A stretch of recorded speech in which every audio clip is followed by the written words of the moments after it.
Today we're going to do a 16-minute workout. It's going to have 30-second intervals for each movement that you do, and then a 10-second transition time. But first, let me just go through the movements with you so you can learn how to do them properly. Take your time as you learn these new movements. If you haven't done them before, just take it slow, and then we'll get started with the workout. So the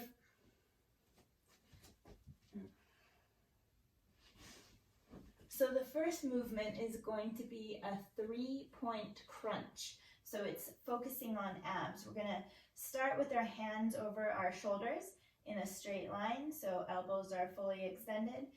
From here, you want to close your rib cage. So you're going to take an inhale and then exhale and bring your ribs down, pulling your belly button to the spine, but really trying to close the gap between your back, your lower back, and your upper back and the ground. So we're going to exhale, squeeze the ribs down, and then we're going to crunch up. Our hands are going to come to the knees, to the ankles, and to the knees again, and then we return. So we'll do that a couple more times just to practice. Remember, inhale, exhale, and come up, touch, touch, touch, and down. That's 1 rep. So we'll try it one more time. Crunch, touch the knees, touch the ankles, touch the knees, and come down with control. So that's how you do the first movement. The second movement is going to be a single leg deadlift. So single leg deadlift means you're going to balance on one foot. You want your shoulders to stay back and down as you do this. Your arms are going to be straight. You're going to extend one foot back, and this is a lot of balancing. So take your time with it. Go as far down as you're comfortable with, and then you're going to stand.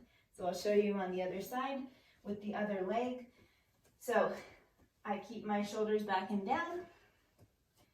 I think about keeping my core tight so I can balance, and I'm just trying to get one leg to bend as I come to the ground and stand.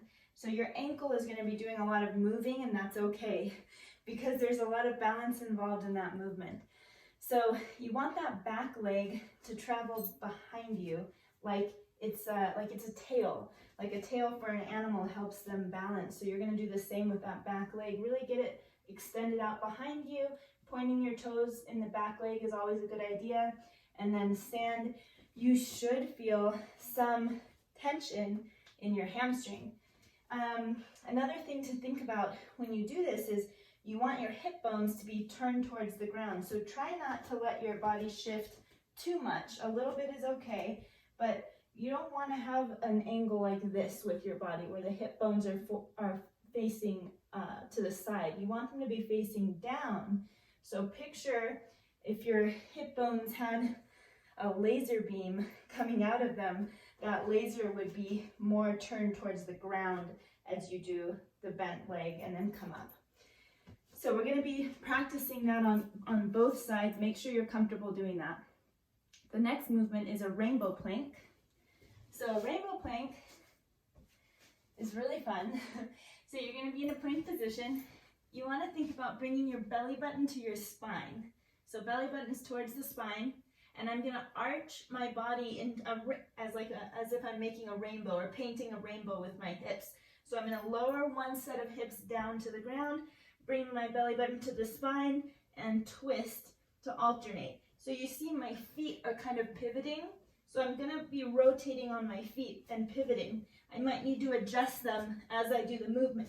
But you want to think as you come up at the top of the arc, that's when you really should feel your belly button coming towards the spine, more so than when you're twisting to the side. So make sure you get that movement down. This is how it'll look when you go a little bit faster during the workout.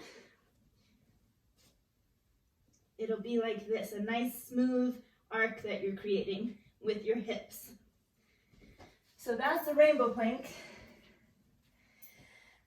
And the next movement is a Cobra Raise. So a Cobra Raise, I'm going to show you 2 variations to do this. One is just making a triangle and putting it on your forehead. So I'm bringing my forehead and hands to the ground, and I'm going to raise them together using my back and glutes.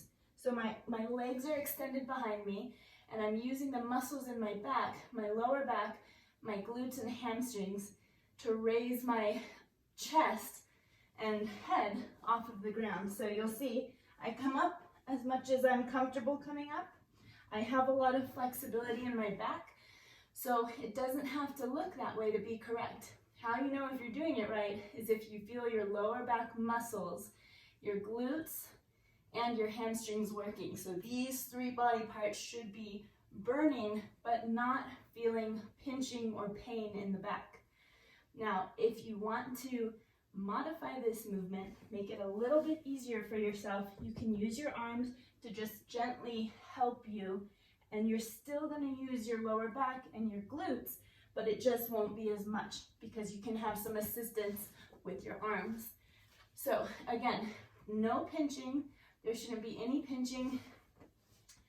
If you do feel pinching in your back, if you feel pinching in either of those variations, you can try the opposite of keeping your upper body onto the ground and raising your legs up like this. So that's gonna take away the lower back involvement, and it's gonna be a lot more hamstrings and glutes. Feel free to choose either of those variations. The first one I gave you was the most difficult for the lower back and glutes. The second one I gave you is a little more gentle, and the third one is going to take a lot of pressure off of your back. That would be for someone who feels a little bit of pinching or pain in the back. We don't want any pinching, we don't want any pain. So if you felt any pain, do the third variation that I showed you. Okay, those were Cobra Raises. Now we're going to do Plie Squats. So you're going to get into a wide squat stance, wider than normal. Your toes are going to be pointed out, much further out than you're used to when you squat. And we're going to go down, keeping the knees pushed out. So I don't want the knees to collapse in. We have to keep them pushed out, tracking over the toes. We're going to come down to about 90 degrees or lower and stand and squeeze the glutes at the top. So down, squeeze, down, squeeze.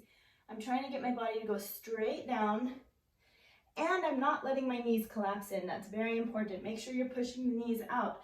So one thing I always tell people is, if I came to you while you were at the bottom position of this plie squat, and I pushed your knees in, you would be actively pushing against my hands. And that's what you want to do as you're doing these squats.